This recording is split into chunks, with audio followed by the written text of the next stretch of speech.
Javier Miranda asumió el 17 de septiembre como el quinto presidente del Frente Amplio. En estas 3 semanas ya mantuvo una serie de reuniones con casi todos los partidos con representación parlamentaria. Salió fuerte el cruce de críticas que la oposición lanzó en los últimos días contra el ministro del Interior, Eduardo Bonomi, y encabezó el primer plenario como presidente de la fuerza política. Según resolvió el plenario nacional, Miranda deberá liderar el proceso que lleve a una reforma profunda de la Constitución. Pero además, tiene otras tareas por delante. Deberá ocuparse de mejorar la relación entre el gobierno, la fuerza política y la bancada del oficialismo en el Parlamento. Y también se dedicará a modernizar y agilizar la estructura partidaria. Sobre esa agenda tan recargada, sobre cómo espera que sea su gestión, vamos a conversar en los próximos minutos con el doctor Javier Miranda, que está con nosotros en el estudio de En Perspectiva. Doctor Miranda, buen día, gracias por acompañarnos. ¿Qué tal? Buen día, un gusto, Cotelo. Una aclaración, un par de aclaraciones al principio. ¿Ya está dedicado full time a esta tarea? Sí, todo lo full time que puedo, porque sigo siendo docente de la universidad y del CLAE, y eso no lo quiero dejar de ninguna manera. O sea, dejó su cargo en la Secretaría de Derechos Humanos de la Presidencia de la República. Sí, por supuesto, por supuesto. Y la segunda pregunta, así de entrada, ¿no se arrepintió de haberse largado a esta piscina? Es buena la pregunta. No, arrepentirme no, por supuesto que uno reflexiona cotidianamente el lugar que ocupa y está reviendo. Y si fue la mejor opción o no fue la mejor opción. Eso uno lo hace permanentemente. Pero no, estoy muy contento, estoy muy entusiasmado, por supuesto que muy exigido, pero con gusto, con mucho gusto. Las elecciones del Frente Amplio se llevaron a cabo el 24 de julio. 2 semanas después se conoció el resultado oficial. Allí se anunció que usted había ganado con algo más del 30%. Y finalmente usted asumió el cargo, decía yo, el 17 de septiembre, casi 2 meses después de la votación. Más tarde de lo previsto. Más tarde, entre otras cosas, por dificultades que tuvo a la hora de nombrar a quienes iban a acompañarlo como vicepresidentes. Entonces, cuéntenos, con un poco más de distancia, ¿cómo evalúa ese proceso inicial?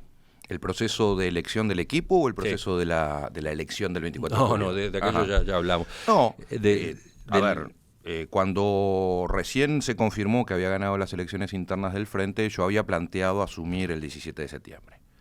Distintas circunstancias en el secretariado me indicaron que era el 3 de septiembre, que era mejor el 3 de septiembre.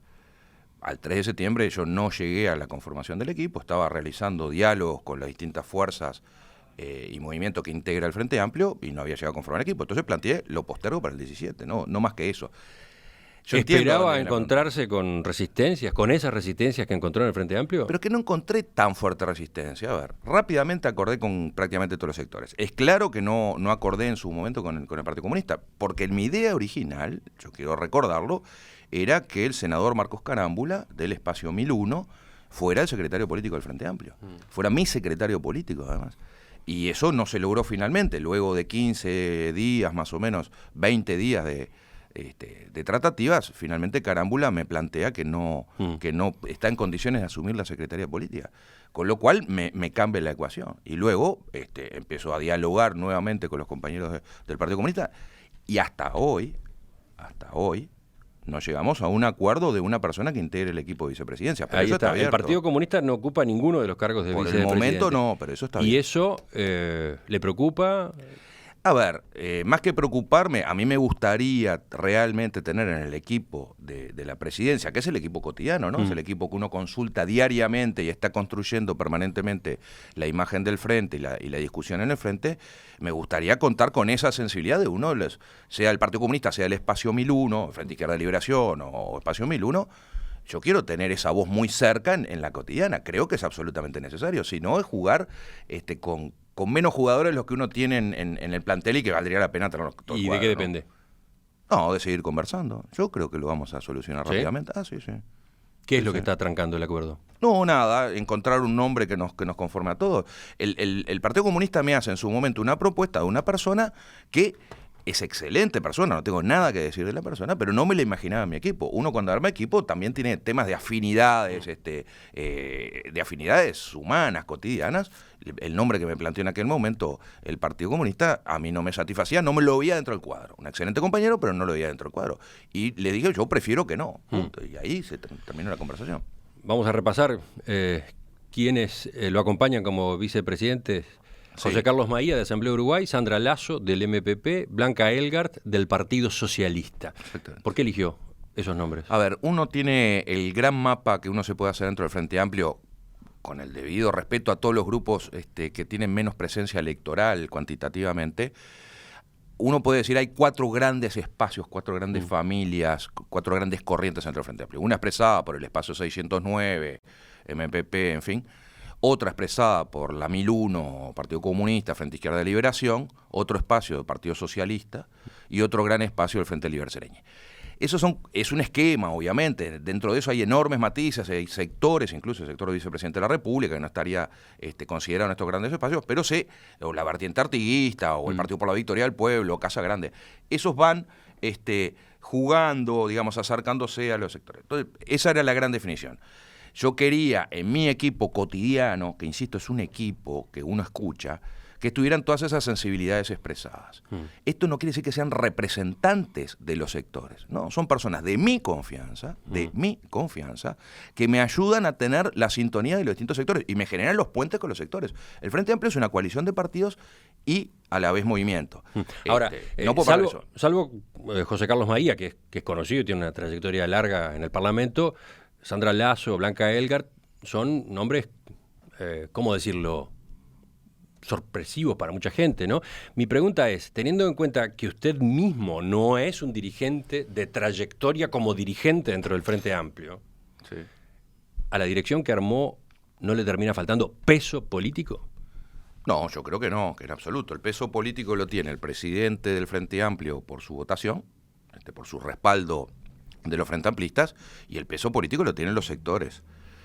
Yo creo que la renovación también pasa por incorporar nueva gente al escenario, si no, siempre serían exactamente los mismos. Yo creo que no le falta peso político, el peso político además se construye en base al diálogo. No me preocupa lo del peso político en absoluto. Además son excelentes compañeras, ¿no? Yo había puesto un criterio ahí también que eso marca mucho la cancha. Yo había preferido, por una razón que me parece fundamental en la política en Uruguay hoy, yo había preferido todas las mujeres, todas las vicepresidencias a cargo de mujeres. En un gesto político que creo que es relevante. Finalmente, bueno, eso no fue así, pero logré una presencia de gabinete femenino muy importante. Yo insisto que siguen faltando 2 vicepresidencias, ¿no? Una que hablábamos hace instantes, y hay una quinta vicepresidencia que a mí me importa muchísimo, por esa característica del Frente Amplio de coalición y movimiento, que es aquella que proviene del movimiento, que proviene de las bases, en las bases de Montevideo, en las bases del interior, pero me importa mucho que en esta construcción cotidiana de la conducción del Frente Amplio tengamos las bases, la presencia del Frente Amplio movimiento, ¿no? Nos faltó mencionar uno de los nombramientos más importantes, el de Gonzalo Reboledo como secretario político. Sí, claro. El mismo cargo que usted le había ofrecido inicialmente, como decía, al senador Marcos Carámbula. Claro. ¿Por qué optó, ante el rechazo de Carámbula, por Reboledo? Esto va a ser un problema con Reboledo, pero en realidad yo quería a Carámbula, aparte de la amistad que me une con Carámbula de hace muchísimos años, de cuando él era médico de Perico Pérez Aguirre y nos encontrábamos en La Huella, de una enorme confianza política con Marcos. Marcos es un veterano surcidor, un veterano dialogador con una gran capacidad de diálogo y de llegada a todos los sectores. Entonces yo imaginaba una secretaría política cumpliendo ese rol de surcido y de cercanía. Al no aceptar Marcos Carámbula, no hay muchos más, no digo que sea el único, pero seguramente no hay muchos más referentes del tipo de Carámbula, ¿no? Circularon nombres, yo pensé en José Díaz, obviamente, en Barrios, el exintendente de Rocha, en fin, pero claramente por razones de biología, diría el presidente de la República, no estaban en condiciones de asumir. Luego no me quedó margen para una figura de este tipo y opté por quien yo creo que la mayoría del Frente Amplio se imaginaba que iba a optar, que era quien había sido jefe de mi campaña, una persona con la que tengo un vínculo muy, muy estrecho, una enorme confianza política, una enorme confianza en todos los terrenos, y bueno, finalmente dije, bueno, es Reboledo, ya está, ¿no? De todas maneras, insisto, y esto obviamente no es en detrimento de Reboledo, y Gonzalo lo sabe perfectamente, yo creo que es muy importante esa figura del surcidor, del veterano que es capaz de dialogar. ¿Y entonces? Y bueno, ¿dónde está habrá que seguir buscando.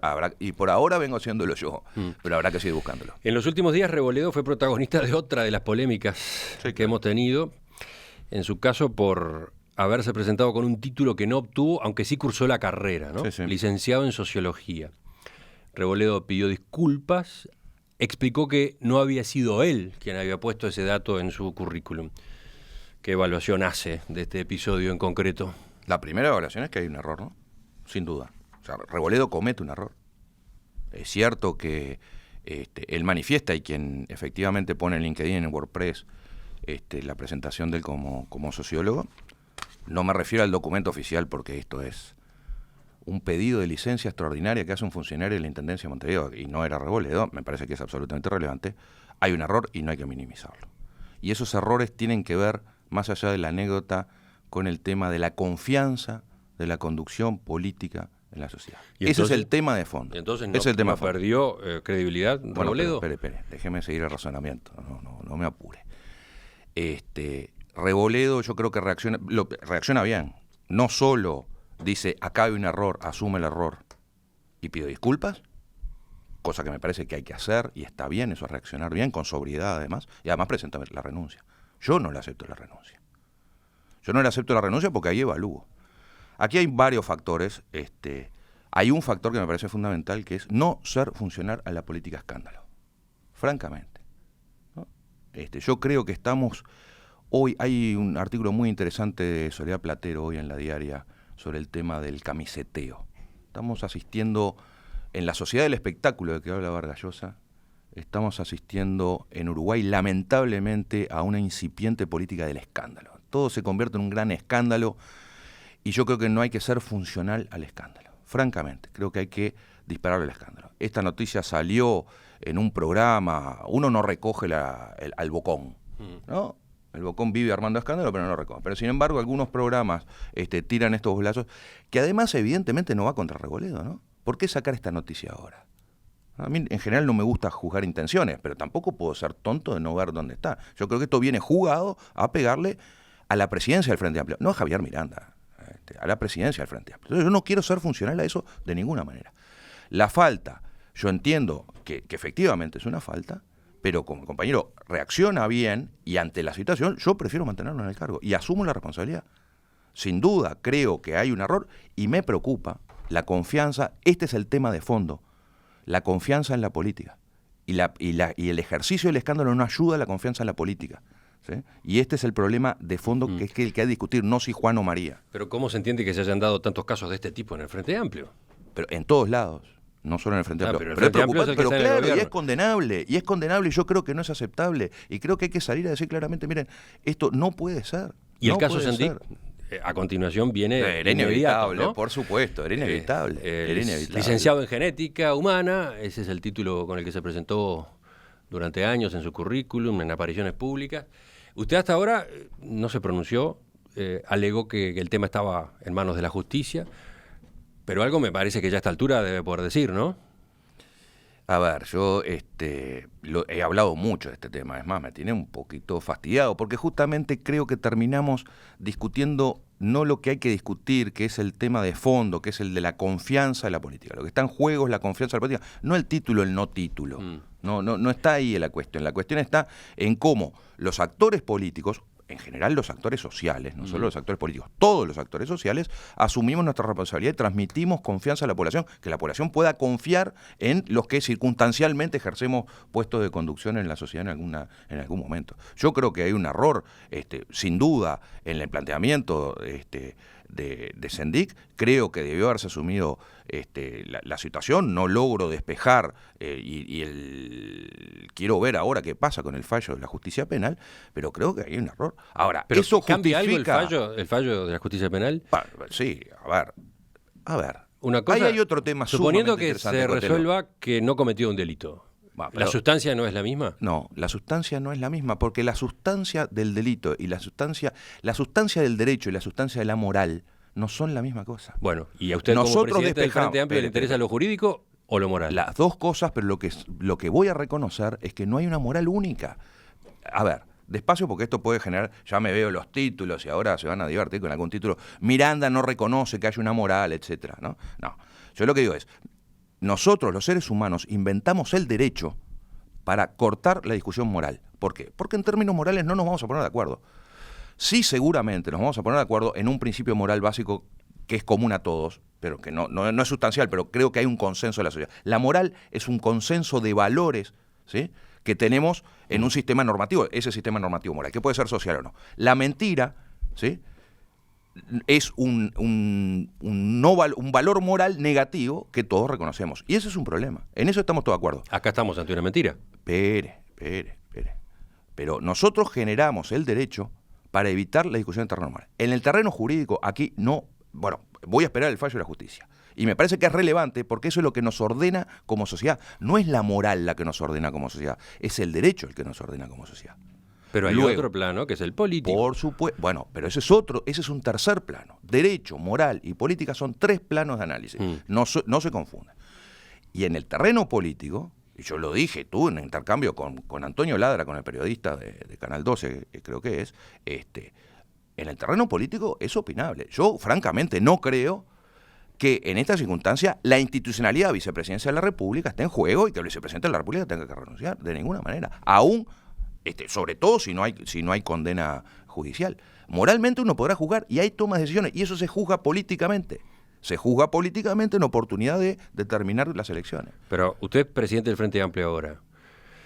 ¿Cómo analiza el hecho de que el Frente Amplio haya defendido de manera tan cerrada a Sendik? Yo no sé si lo hizo de manera tan cerrada, pero lo analizo de la misma forma que lo analizaba en la campaña electoral.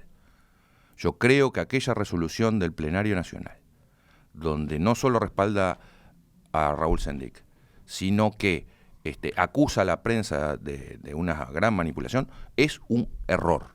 Es un error de pronunciamiento del plenario del Frente Amplio.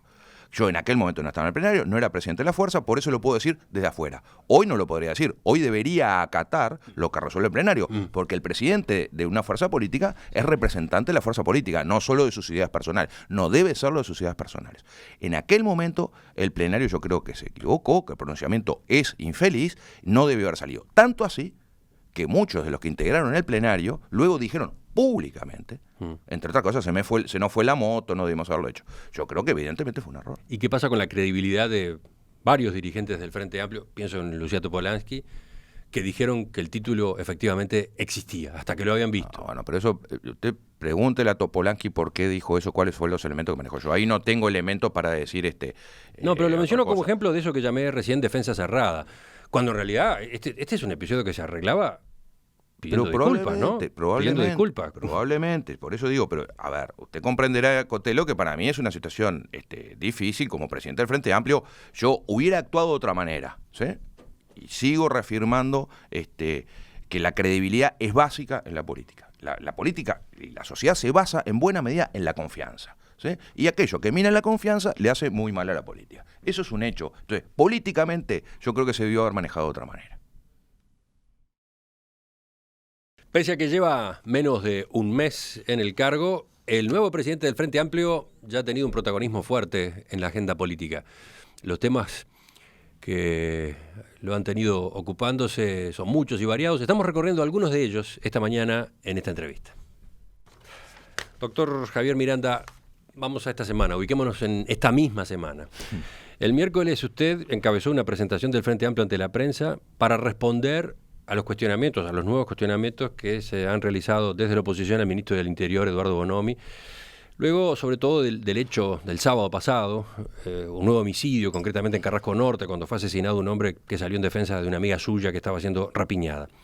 Se cuestiona a Bonomi por los problemas de inseguridad y de violencia, que no aflojan, pero se lo cuestiona también por las declaraciones que hizo, en especial las que formuló aquí en perspectiva en torno a esos hechos.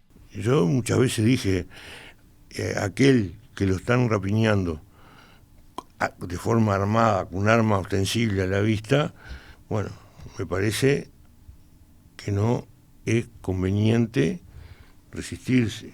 ¿Cómo vio? Empecemos por ahí. ¿Cómo vio estos dichos del ministro? Yo le hubiera dicho exactamente lo mismo a mi hijo, ¿no? Si te van a asaltar con un arma a la vista, no te resistas, sería un error. Entonces, el consejo, la forma, el contenido del mensaje me parece que es totalmente compartible. Creo que todo lo que nos están haciendo asumirían la misma posición, ¿no? Ante el riesgo de la vida, o una lesión en la integridad física, no vale la pena resistirse en defensa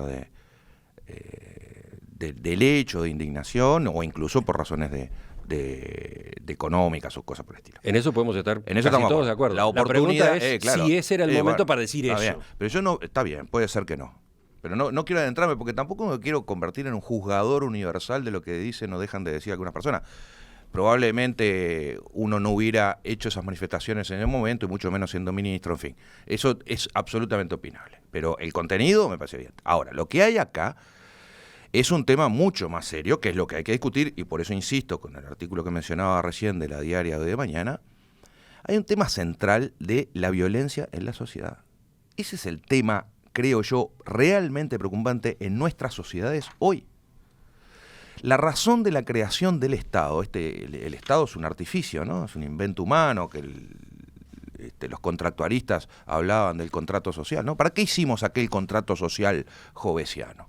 Entre otras cosas, para la preservación de la vida, salir del estado de naturaleza para vivir juntos sin violencia. La finalidad del Estado es proteger los derechos fundamentales de las personas, en primer lugar el derecho a la vida y a la integridad física.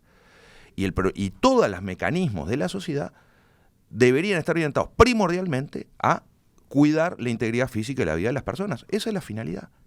Entonces, el tema de la violencia en la sociedad es un tema absolutamente capital. La construcción de la violencia en la sociedad, sin duda, tiene un aspecto que es policial, que es represivo, no tengo la menor duda, no se puede minimizar, ¿sí? La última ratio del ordenamiento jurídico, el ordenamiento político sigue siendo la coacción física, ¿sí? Pero no es ni el primero, y sí creo que es fundamental. Ahora, la responsabilidad de la violencia en la sociedad es de toda la sociedad. Yo con esto no le quito responsabilidad ni al Ministerio del Interior, ni a la policía, ni a la conducción política de la seguridad pública en el país. Pero digo, contribuyamos todos a bajar los niveles de violencia en la sociedad. El tema de la violencia en el fútbol, los festejos del otro día, de no sé cuántos años de no sé qué cuadro, por decirlo elegantemente, esto me va a costar caro decirlo así, pero todos saben todos saben que soy hincha de Liverpool, entonces por ahí zafo. Digo, es un problema de violencia en la sociedad y que está orquestado en otras categorías que no tienen que ver con la represión policial, que tiene que ver con una lumpenproletarización de la sociedad, ¿sí? Con un desbande de violencia que además está fomentado por otro montón de factores.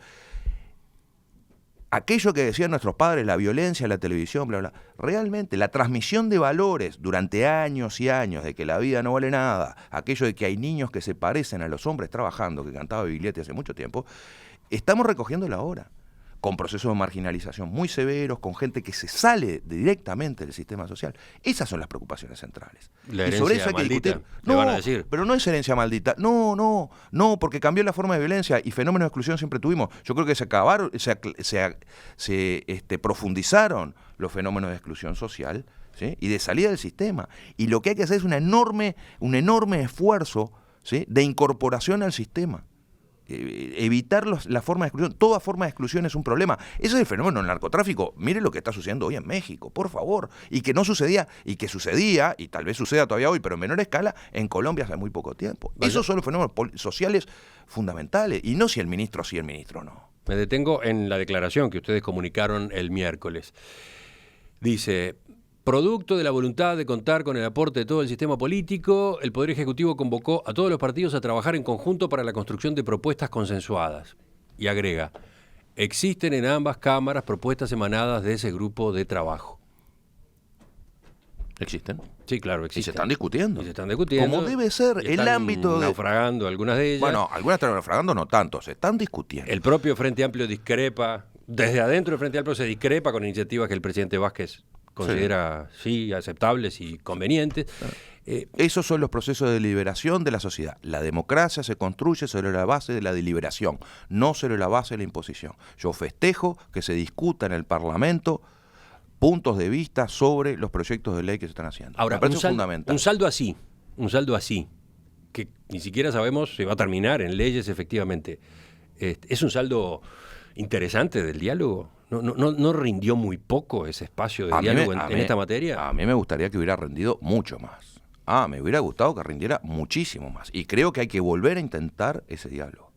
Yo coincido que la sociedad se construye sobre el diálogo. Mire, los partidos políticos podemos tener todas las diferencias de ideas que querramos tener, y está bien, y en eso consiste el debate.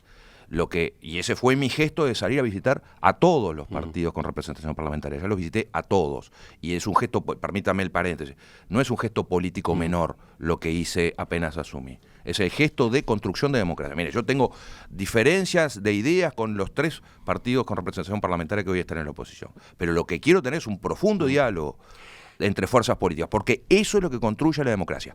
Y los ámbitos de discusión son múltiples. Fue la torre ejecutiva a iniciativa del presidente de la República. En el Parlamento tenemos que profundizar los espacios de diálogo y de debate, y las instancias interpartidarias de diálogo son fundamentales, y hago causa por fomentar eso, el diálogo entre partidos, que somos los que construimos la democracia. En particular, ¿debe intentarse un diálogo multipartidario 2 sobre seguridad pública? Sí, yo no sé si un diálogo multipartidario pero sí interpartidario. Creo que hay que seguir discutiendo en términos de seguridad pública. Lo que no podemos hacer es discutir sobre el ícono. No, está bien, pero Bonomi mi sí, pregunta Bonomi no. apuntaba a saber si discutir algunas leyes, algunos proyectos de ley con algunas penas, Y etcétera, prácticas. si esa es la solución, si con eso Esa es alcanza. una. No, con eso no alcanza. Eso es necesario, pero no suficiente. Claro, pero se generó una expectativa muy grande con respecto a ese intercambio gobierno-oposición. Y lo que sale es esto. ¿Qué pasó con la todo montaña lo parió otro? un ratón. Algo, Yo no, algo a así, ver, algo así. Pero bueno, despacio. Yo creo que en Usted materia... mismo hacía un análisis recién donde incluía como causas de este fenómeno de violencia e inseguridad una cantidad de factores claro. que no se arreglan con esas Sí, leyes, si es claro. que esas leyes salen.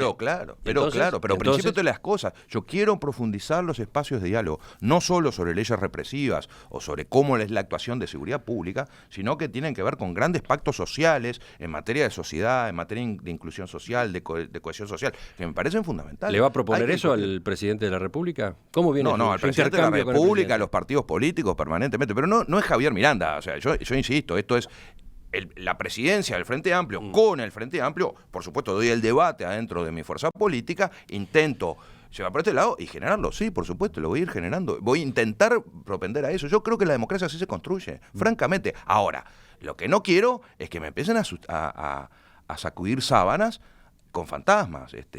Ya empezamos a volver, vayamos a una elección anticipada, con un mecanismo que es absolutamente constitucional. ¿Qué fantasma es ese? Vamos por partes. Vamos por partes. Bonomi va a ser interpelado en los próximos días. Perfecto. Pero además, primero el senador Jorge Larrañaga y después Pedro Bordaberry anunciaron que pedirán la censura del ministro y que, buscando que se concrete la remoción, están dispuestos incluso a llegar por la vía de los artículos 147 y 148 hasta las últimas consecuencias, disolución de las cámaras si es necesario. ¿Cómo observa Así dicho, no pasa nada. Ahora, el tema es de contexto. Yo creo efectivamente que hay una generación, porque eso viene luego de que el senador Lacalle Pou en Flores dijera hay que ayudar a terminar el gobierno, como si estuviera en peligro la finalización del gobierno. O sea, se continúa generando una sensación, un estado, una corriente de opinión de que el gobierno está sumamente debilitado, está aislado, la sociedad no le responde al gobierno, está disgustada con el gobierno y quiere voltear al gobierno. Y lo que hicimos el miércoles, que fue iniciativa de la presidencia del Frente Amplio, el texto me encargué de redactarlo y de revisarlo permanentemente y convocar a las bancadas, porque me parecía que había que salir como fuerza política, para transmitir ¿qué? Justamente lo que dice el texto: serenidad, razonabilidad. Yo creo que nos falta en el debate político razonabilidad. Me parece que estamos camiseteando demasiado. Estamos muy apurados en llegar al 19. Al año 19. Claro. Pero usted piensa, una como preocupación. dijeron algunos dirigentes del Frente Amplio, que detrás de iniciativas como esta de Larrañaga y Bordaberry está una movida de la derecha regional que trata de sacar a los gobiernos electos en las urnas por el pueblo. Mire, yo ni tan calvo ni con 2 pelucas. Lo que ha pasado en la región es altamente preocupante. Evidentemente, puede uno arrancar en Honduras, pero claramente lo que sucedió con el presidente Lugo implica un movimiento para derrocar al presidente Lugo. Creo que lo de Brasil, claramente, yo estuve mucho en Brasil en todo este periodo previo a la caída de Dilma, se veía venir con carteles en Brasilia, yo mismo los vi personalmente enfrente de Itamaraty, proponiendo golpes, en fin. Entonces ya le digo, yo no creo en brujas, pero que las hay. En todo caso me quiero cuidar. Y en todo caso... ¿Esta puede ser una bruja? No, yo lo que digo es, efectivamente ha habido movimientos en países de la región que fueron a desestabilizar gobiernos. Yo no digo que se esté desestabilizando el gobierno uruguayo. A mí me preocupa generar corriente de opinión contraria. No quiero que se instale esta sensación, ¿sí?, de que el gobierno está tambaleando, de que aquí el gobierno no llega al fin del periodo. Eso es lo que me preocupa, porque eso le hace mal a la institucionalidad democrática. No solo le hace mal a la institucionalidad democrática, nos hace mal en otros frentes que son fundamentales. ¿Cuáles son nuestras preocupaciones centrales? El trabajo, seguramente, por supuesto la seguridad, ¿no?, la educación, sin duda, pero el trabajo es la que cotidianamente a los uruguayos y a la población en general le preocupa, ¿sí?, sin duda. Si nosotros generamos inestabilidades, también vamos a tener repercusiones en materia económica. Mire Brasil. Esto se retroalimenta. La inestabilidad económica produce inestabilidad política, y la inestabilidad política favorece la inestabilidad económica. Y la inestabilidad económica, que no es un fin en sí mismo, la estabilidad económica, es un medio para la satisfacción de los derechos de las personas, ¿sí?, es un tema central. El presidente de la República va dentro de 8 o 10 días a China. No es menor la visita del presidente de la República de China. No es menor. Usted entrevistó ayer al presidente de la Cámara de Comercio Uruguay-China. Nos estamos jugando mucho ahí. Mucho. ¿Sí? El generar la percepción de la incerteza política y en consecuencia jurídica en el país genera problemas serios que luego repercuten en la vida cotidiana de las personas. Y eso es lo que no se puede permitir. Y por eso yo creo que había que salir a generar una contracorriente. Está bien. Entiendo ahora mejor el contenido, el alcance de la declaración que se emitió el miércoles. ¿No? Ahora, medida, no menciona a nadie, cuida los términos. Para terminar, pregunto algo que ya de hecho hablamos. La responsabilidad por acomodar, por volver a estabilizar el escenario. Es de todos los partidos. ¿Es de la oposición solamente? De todos los partidos políticos, y por eso mismo el Frente Amplio, la presidencia del Frente Amplio, el primer gesto que tuvo fue salir a conversar con todos los partidos políticos. ¿Y qué otros va a tener en esa misma línea? Ahora pronto voy a ir a conversar con el PCNT, que es un actor central. Pero sobre todo referido a la oposición. Seguiremos conversando, entre otras cosas, que me llama la atención que no nos haya surgido, pero seguramente se nos fue la hora, todo el tema reforma constitucional, porque ahí hay una discusión muy rica, muy importante, creo yo. Ahora, en cada momento, y la gestualidad de haber ido al honorable director del Partido Nacional, al CEN Colorado, al ejecutivo del Partido Independiente y al ejecutivo, creo que se llama, no me acuerdo cómo se llama, de la Unidad Popular, es el gesto: señores, sentémonos en una mesa y conversemos, conversemos, y sintamos todo lo que tengamos que sentir, pero nosotros somos responsables como partidos políticos de la construcción del sistema democrático. Doctor Javier Miranda, le agradezco que nos haya acompañado esta mañana en Perspectiva. Como usted dijo recién, quedó un tema fuera, reforma constitucional y las gestiones que va a hacer el Frente Amplio y que usted tiene que encabezar, lo desarrollamos otro día, ¿de acuerdo? Con mucho gusto, Cotelo. Hasta pronto. Ya volvemos, viene la mesa de este viernes.